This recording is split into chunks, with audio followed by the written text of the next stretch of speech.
বৃহস্পতিবার পবিত্র রাতে কেউ যদি এই দোয়াটি 100 বার পরে কোনো দিন পৃথিবীর কোনো মানুষের কাছে তার হাত পাততে হবে না। পৃথিবীর সব কিছু তার পায়ের নিচে আল্লাহ হাজির করে দিবেন।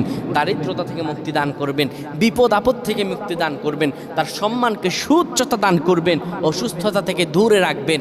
আল্লাহর অশেষ দয়া ও রহম তাকে দান করে দিবেন। সুবহানাল্লাহ।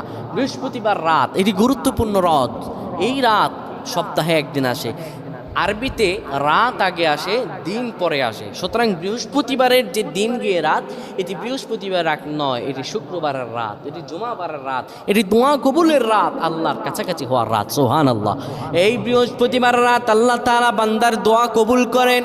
কেউ যদি বৃহস্পতিবার রাতে ঈশা নামাজের পরে পবিত্র হয়ে ইয়া হাইয়ু ইয়া হাইয়ু ইয়া হাইয়ু ইয়া রফিয়ু ইয়া রফিয়ু ইয়া রফিয়ু এই দোয়াগুলো পড়তে পারে 100 বার, আল্লাহ রাব্বুল আলামিন তার